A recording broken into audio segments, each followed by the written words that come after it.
Assalamualaikum. Di video kali ini kita akan membahas soal matematika latihan ulangan paket 2. Sudah siap semuanya? Oke, kalau sudah siap, yuk sama-sama disimak soalnya. Kita mulai dari yang pertama ya. Oke, di soal nomor 1, kalian diminta untuk mengamati sebuah gambar. Coba dilihat sama-sama di sini gambarnya. Di sini ada gambar sebuah garis yang diawali dari sebuah titik, kemudian menuju arah tak terhingga, ditandai dengan adanya tanda panah di salah satu ujungnya. Nah, ada yang tahu ini gambar apa? Betul sekali, ini merupakan sinar garis. Jadi, untuk soal nomor 1, jawabannya adalah yang C. Kita lanjutkan ke soal nomor 2 ya. Di soal nomor 2, di sini ada 4 pilihan gambar garis. Nah, kalian diminta untuk menunjukkan garis mana yang merupakan garis vertikal. Ingat ya, garis vertikal itu adalah garis yang bentuknya tegak. Sekarang perhatikan baik-baik gambarnya. Yang mana yang merupakan garis vertikal? Ya, betul sekali. Garis vertikal ditunjukkan oleh gambar yang kedua. Berarti jawabannya adalah yang B. Bravo, ya. Oke, kita lanjut ke nomor 3 ya. Di soal nomor 3, kalian diminta untuk menunjukkan garis mana yang merupakan garis sejajar. Coba dilihat baik-baik gambarnya. Ya, betul sekali. Garis sejajar ditunjukkan oleh gambar yang C. Jadi, untuk soal nomor 3, jawabannya C ya. Kita lanjutkan ke nomor 4. Di soal nomor 4, di sini ada gambar sebuah garis dan kalian diminta untuk menentukan hubungan apa yang terjadi antara kedua garis ini. Kita simak sama-sama gambarnya. Nah, di sini kita bisa lihat bahwa garis A dan garis B keduanya berada pada satu garis lurus. Maka hubungan yang terjadi adalah hubungan garis berimpit. Betul sekali, jawabannya adalah yang B. Bravo ya. Oke, kita lanjutkan ke nomor berikutnya. Di sini kembali kita melihat ada sebuah gambar. Dan berdasarkan gambar ini, kalian diminta untuk menentukan hubungan apa yang ditunjukkan oleh dua garis ini. Coba sama-sama disimak gambarnya. Oke, betul sekali. Ini adalah gambar dua buah garis yang saling berpotongan. Maka jawabannya adalah D, delta. Oke, kita lanjutkan ke soal berikutnya ya. Di soal nomor 6, kalian diminta untuk menentukan besar sudut yang dibentuk oleh garis yang berpotongan tegak lurus. Masih ingat kan? Kalau garis yang berpotongan tegak lurus itu membentuk sudut siku-siku yang bentuknya seperti huruf L. Ya, berarti besar sudut yang terbentuk adalah 90 derajat. Maka jawabannya adalah yang B. Bravo, betul sekali.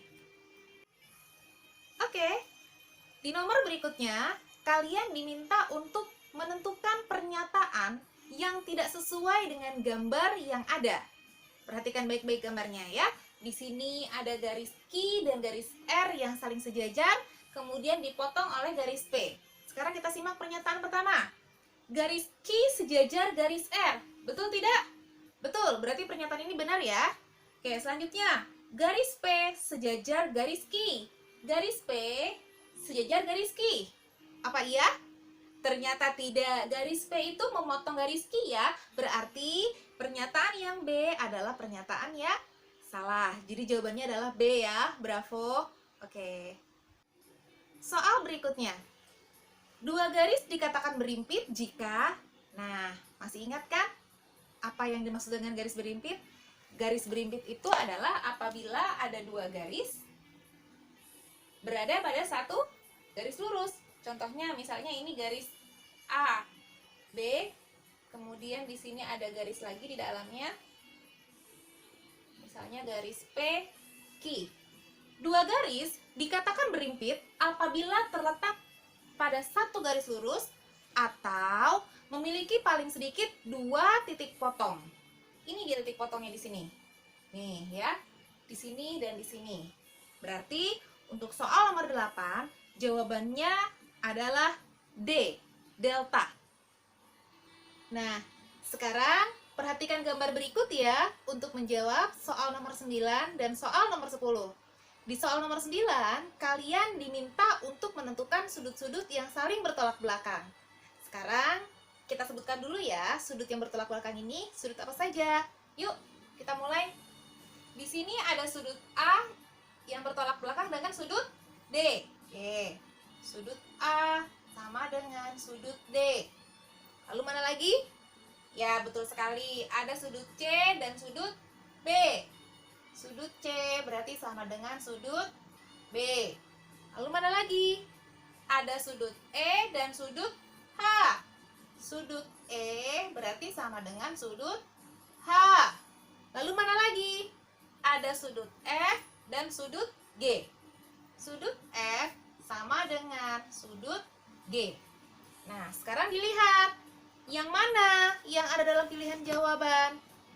Ya, betul sekali. Jawabannya adalah yang C. Sudut E dan sudut H.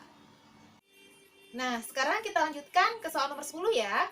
Di soal nomor 10, di sini dikatakan besar sudut A itu adalah 125 derajat. Maka besar sudut H berapa? Nah, sekarang simak baik-baik gambarnya.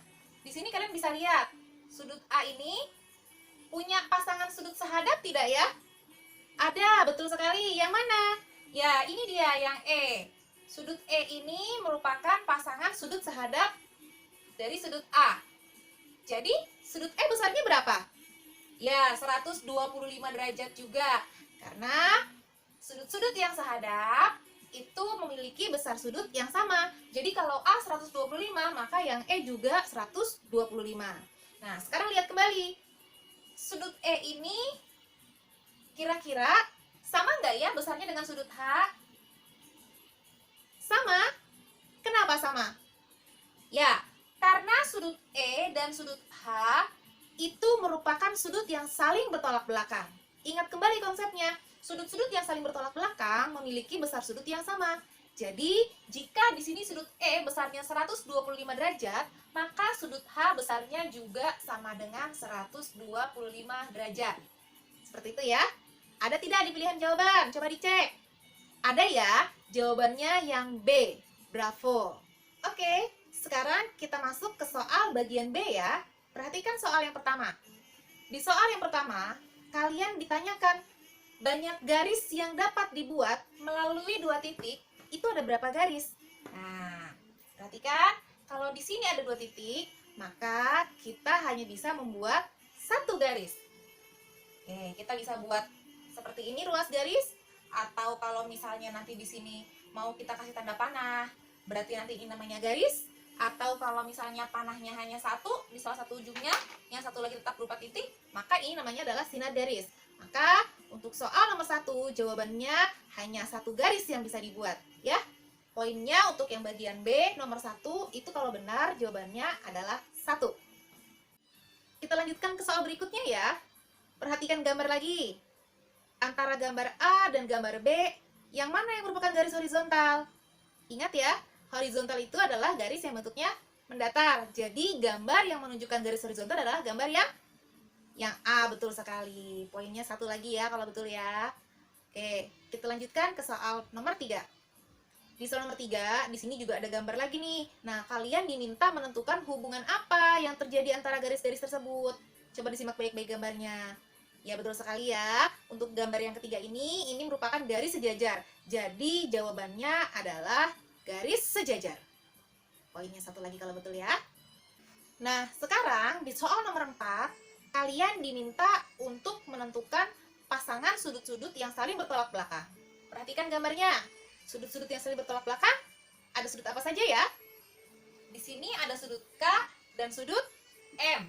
Berarti sudut K sama dengan sudut M.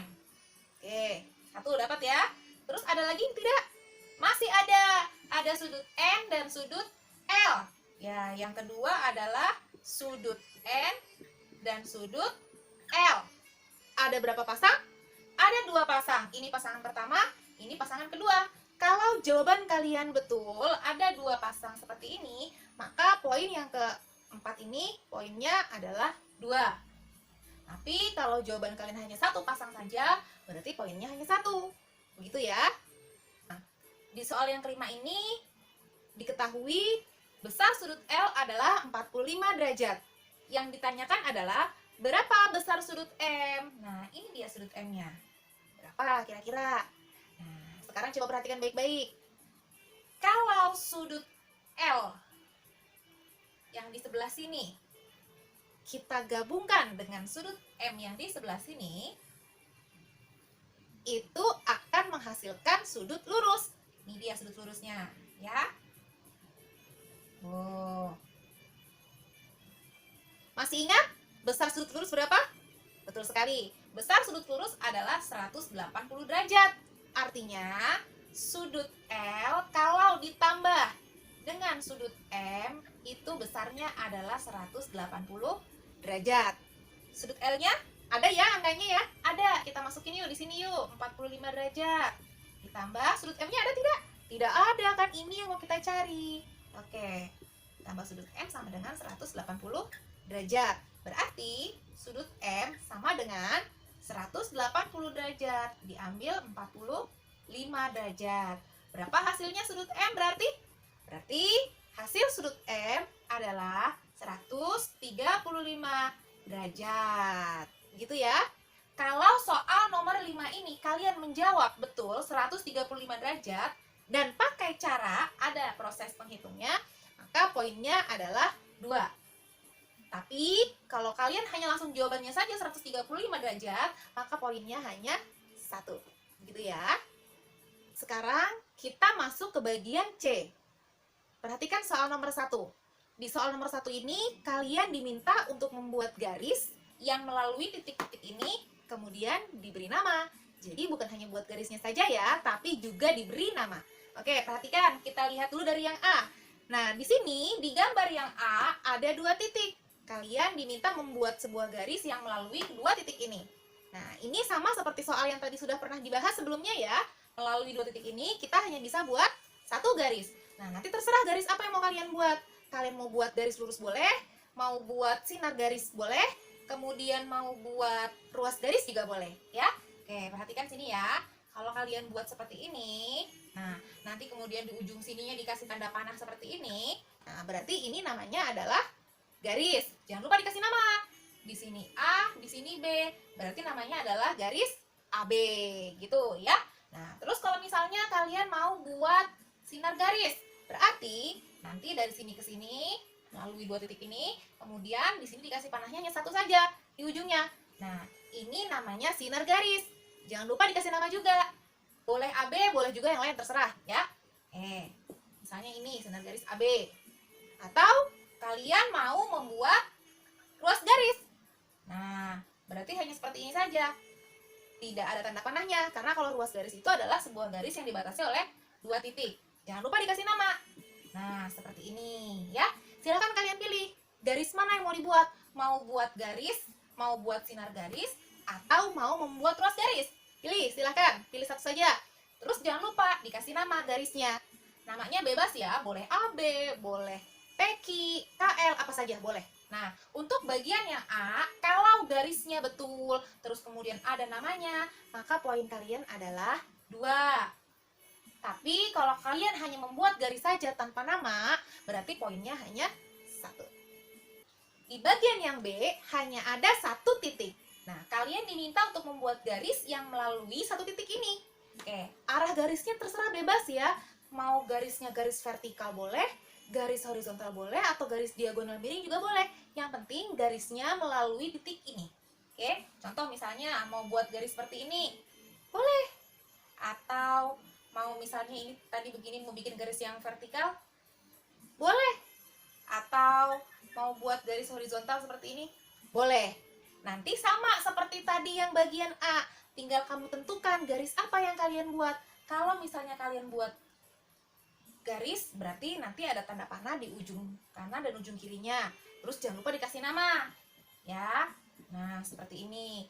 Terus kalau misalnya kalian mau buat ruas garis, ya sudah, berarti hanya titik seperti ini, tidak ada tanda panahnya. Dan jangan lupa juga dikasih nama. Nah, seperti ini. Atau kalian mau buat sinar garis, berarti panahnya hanya ada di salah satu ujung saja. Nah, terus jangan lupa dikasih nama. Gitu ya. Sama seperti yang A tadi, kalau garisnya betul, kemudian dikasih nama, maka poinnya adalah 2. Tapi kalau kalian hanya menggambar garis saja, maka poinnya hanya 1. Sehingga untuk soal yang nomor 1 ini, kalau bagian A dan bagian B betul, itu keseluruhannya poinnya adalah 4. Begitu ya. Sekarang kita masuk ke soal yang berikutnya. Nah, perhatikan gambar ini ya. Nah, di sini untuk bagian yang pertama, kalian diminta untuk menentukan garis yang sejajar. Coba dilihat baik-baik gambarnya. Yang merupakan garis sejajar, garis yang mana saja ya? Ingat ya, sejajar itu arahnya sama dan berada pada satu bidang datar. Oke, kita lihat baik-baik gambarnya. Nah, di sini kita bisa lihat ada garis A dan garis B. Kedua garis ini, garis A dan garis B, itu arahnya sama. Dan mereka terletak pada satu bidang datar. Artinya kalau nanti garis A ini dipanjangin sampai arah tak terhingga, mereka tidak akan pernah berpotongan. Itu adalah ciri-ciri garis sejajar. Maka untuk yang bagian A, ditanya garis mana yang sejajar, maka jawabannya adalah garis A sejajar dengan garis B. Begitu ya. Nah, untuk bagian yang A ini poinnya 1. Sekarang yang B, di bagian yang B kalian diminta untuk menentukan garis mana saja yang berpotongan dengan garis B. Dilihat baik-baik, ini adalah garis B. Nah, di sini garis B punya 2 titik potong ya. Ada di sini sama di sini. Sekarang kita lihat garis apa nih yang memotong garis B. Ternyata yang memotong garis B adalah garis C dan garis D. Betul sekali. Berarti kita tulis nih, garis apa saja yang berpotongan dengan garis B? Berarti jawabannya adalah garis C dan garis D. Karena yang ditanya adalah garis apa saja nih yang berpotongan dengan B. Maka yang berpotongan dengan B adalah garis C dan garis D. Ada 2 garis ya. Berarti untuk yang bagian ini, kalau jawabannya dua-duanya betul, poinnya adalah 2. Gitu ya. Oke. Kita masuk ke soal yang ketiga. Di soal yang ketiga, kita masih menggunakan gambar yang sama ya dengan soal yang sebelumnya ya. Nah, di soal nomor 3 ini, kalian ditanya, apakah garis C dan garis D berpotongan? Coba disimak baik-baik. Tidak berpotongan? Yakin? Nah, sekarang lihat dulu. Kalau melihat gambar yang seperti ini, betul C sama D-nya memang tidak berpotongan. Tapi coba perhatikan baik-baik. Garis C dan garis D ini, 2 garis ini memiliki arah yang berbeda. Nah, kalau kita perpanjang garis C, coba ya, lihat ya. Nah, garis C ini kita perpanjang nih. Oh, misalnya gitu. Terus kemudian garis yang D juga kita perpanjang. Coba lihat. Nah, apakah mereka bertemu di satu titik? Betul sekali, mereka bertemu di satu titik ini. Jadi, kalau misalnya ditanya, apakah garis C dan D berpotongan? Jawabannya adalah iya, berpotongan. Nah, kemudian kamu ditanya alasannya, jelaskan. Kenapa kok kamu bisa bilang ini garis berpotongan? Jawabannya begini, karena jika garis C dan garis D diperpanjang, keduanya akan bertemu di satu titik. Itu dia alasannya. Jadi tidak asal bilang, iya berpotongan, tapi tidak tahu alasannya apa. Harus tahu alasannya apa ya. Nah, kenapa C dan D pada akhirnya berpotongan? Karena ternyata ketika garis C dan garis D diperpanjang, itu mereka bertemu dan berpotong di satu titik. Jawabannya seperti itu ya. Nah, untuk soal yang nomor 3, itu kan ada 2 jawaban. Kalau misalnya jawaban kalian betul, pertama ditanya, apakah garis C dan D berpotongan? Jawabannya adalah ya, itu poinnya sudah 1. Ya, kemudian ditanya alasannya, jelaskan. Alasannya apa? Nah, tadi yang seperti dijelaskan oleh Miss. Garis C dan garis D jika diperpanjang ternyata bertemu dan berpotong di satu titik. Nah, kalau alasannya betul seperti itu, maka poin kalian bertambah lagi 1. Jadi, untuk soal nomor 3, poinnya adalah 2. Tapi untuk soal yang ini, kalau kalian tidak pakai alasan, hanya langsung jawabannya saja, iya, seperti itu, maka poin kalian hanya 1. Di soal yang keempat, kalian diminta untuk menentukan pasangan sudut sehadap. Perhatikan gambarnya baik-baik. Yuk, lihat sini. Nah, pasangan sudut sehadap adalah sudut-sudut yang menghadap ke arah yang sama. Diingat kembali ya. Oke, di sini kita punya sudut A yang sama dengan sudut E. Tuh. Berarti sudut A sama dengan sudut E. Lalu mana lagi? Sudut B sama dengan sudut F. Sudut B sama dengan sudut F. Mana lagi? Ya, ada sudut D yang sehadap dengan sudut H. Sudut D sama dengan sudut H. Mana lagi? Ya, ini dia. Sudut C sama dengan sudut G. Sudut C sama dengan sudut G. Nah, berarti untuk soal nomor 4 ini jawabannya ada 4. Dan kalau 4 pasang ini benar, maka poin kalian adalah 4. Gitu ya. Kita lanjutkan ke soal berikutnya ya. Di soal berikutnya diketahui bahwa besar sudut F adalah 58 derajat. Nah, pertanyaan pertama. Yang ditanya, berapa besar sudut B? Coba dilihat sudut B yang mana? Nah, ini dia sudut B. Bisa ketahuan nggak jawabannya berapa? Bisa ya? Dari mana taunya? Ya, sudut B itu sama dengan sudut F. Kenapa? Ayo sama. Masih ingat nggak? Betul sekali. Sudut B sama dengan sudut F karena merupakan pasangan sudut sehadap. Jadi, sudut B sama dengan sudut F. Berapa besarnya? 58 derajat. Seperti itu ya. Nah, untuk soal yang A, kalau kalian menyertakan jawabannya beserta alasannya, tidak hanya jawab 58 saja, ada alasannya. Dari mana asalnya 58? Nah, 58 ini adalah karena sudut B sama dengan sudut F. Nah, kalau ada alasannya seperti ini, maka poin kalian adalah 2. Tapi, kalau kalian hanya menjawab 58 derajat saja langsung, tanpa prosesnya, tanpa caranya, maka poin kalian hanya 1. Ya. Ingat ya, ini adalah soal uraian. Kalau soal uraian, sebaiknya menggunakan cara. Gitu ya. Sekarang kita masuk ke bagian yang B. Bagian yang B ditanya, berapa besar sudut C? Nah, ini dia sudut C. Oke. Sudah kelihatan? Jelas ya? Oke. Kita bisa katakan bahwa jika sudut C ditambah dengan sudut B, itu akan menghasilkan sudut lurus. Masih ingat ya? Sudut lurus? Betul sekali. Sudut lurus itu besarnya adalah 180 derajat. Jadi, kalau kita bilang sudut C ditambah sudut B, itu dia akan menghasilkan sudut lurus. Berapa besarnya? 180 derajat. Sudut C-nya ada tidak? Belum ada. Kan ini yang mau kita cari ya. Oke, sudut C ditambah sudut B-nya sudah ada tadi ya. Sama dengan sudut F tadi ya. 58 derajat sama dengan 180 derajat. Berarti sudut C sama dengan 180 derajat diambil 58 derajat. Sehingga sudut C sama dengan 122 derajat. Seperti ini jawabannya ya. Nah, kalau kalian menjawabnya langsung 122 derajat, langsung hasilnya tanpa ada prosesnya, maka poin kalian hanya 1. Tapi kalau kalian menggunakan proses menghitung, dicari dari mana ini asalnya 120 derajat, terus kemudian jawabannya juga betul, maka poin kalian adalah 2. Oke, begitu ya. Sekarang bagian yang C. Nah, di bagian yang C, kalian diminta untuk menghitung besar sudut E. Lihat dulu sudut E yang mana ya.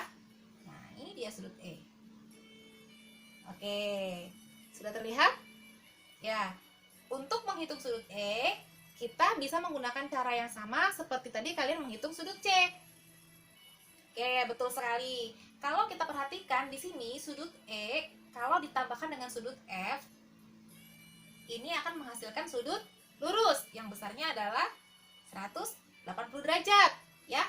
Sini kita tuliskan ya, sudut E ditambah sudut F sama dengan 180 derajat. Sudut E ditambah 58 derajat sama dengan 180 derajat. Sehingga sudut E sama dengan 180 derajat diambil 58 derajat. Jadi hasilnya sudut E sama dengan 122 derajat. Nah, ini sama seperti tadi yang C ya. Caranya ya, boleh seperti ini. Nah, ini kalau ada caranya, ada hasilnya betul, berarti poin kalian 2. Gitu ya. Atau boleh juga kalian nggak pakai hitung-hitungan seperti ini, tapi menggunakan alasan seperti ini. Sudut E sama dengan sudut C. Nih, sudut E sama dengan sudut C. Kenapa? Ayo sama. Ya, betul sekali. Sudut E sama dengan sudut C karena kedua sudut ini merupakan sudut dalam berseberangan. Sehingga sudut-sudut dalam berseberangan memiliki besar sudut yang sama. Kalau tadi sudut C sudah kita cari besarnya 122 derajat, maka sudut E besarnya juga sama seperti sudut C, 122 derajat. Sama aja kan hasilnya kan dengan cara yang ini? Ya, kalian boleh pilih mau pakai cara yang seperti ini boleh atau mau pakai cara yang seperti ini boleh. Nah, kalian sebutkan tuh, sudut E sama dengan sudut C. Besar sudutnya adalah 122 derajat. Kenapa sama? Karena sudut E dan sudut C merupakan sudut dalam berseberangan. Gitu ya. Walaupun hasilnya sama, jangan lupa harus menyertakan alasannya atau menyebutkan sebabnya. Kalau langsung ke isinya saja 122 derajat, berarti poinnya hanya 1. Tapi kalau ada alasannya, sudut E sama dengan sudut C, baru kalian dapat 2 poin. Sama seperti tadi yang hitung-hitungan ini pakai cara sama ya. Bebas, mau pakai cara yang ini boleh, cara yang ini boleh, dua-duanya sama-sama betul kok ya. Nah, sekarang soal yang terakhir. Di soal yang terakhir di bagian E, kalian ditanya berapa besar sudut H. Ya, terlihat ya, gampang ya. Di sini kita bisa lihat sudut H ini adalah sudut yang bertolak belakang dengan sudut F. Ya, masih ingat kan? Kalau sudut yang bertolak belakang itu memiliki besar sudut yang sama. Berarti sudut H sama dengan sudut F. Berapa besarnya? 58 derajat. Ya, kalau ada alasannya, kemudian isinya betul, maka soal yang E poin kalian adalah 2. Tapi kalau kalian langsung isinya saja 58 derajat, walaupun betul, maka poinnya hanya 1 ya. Sekarang kita hitung skor maksimal secara keseluruhan ya. Bagian A, bagian B, dan bagian C digabung semuanya. Nah, tadi yang bagian A itu kalau 10-10-nya betul, soal yang pilihan ganda, itu poinnya adalah 10. Skor maksimalnya 10 ya, karena setiap soal poinnya hanya 1. Nah, kemudian untuk yang bagian B, kalau betul semuanya, itu total poinnya adalah 7. Sudah? Nah, kemudian yang bagian C, itu total keseluruhannya dari nomor 1 sampai 5, itu skornya adalah 23.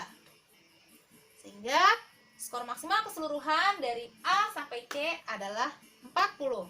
Silakan dihitung nilai kalian ya. Skor perolehan kalian berapa? Dibagi 40 dikali 100. Oke? Ya, sampai di sini dulu ya pembahasan latihan ulangan paket 2. Sampai berjumpa lagi di video-video pembahasan soal berikutnya. Terima kasih.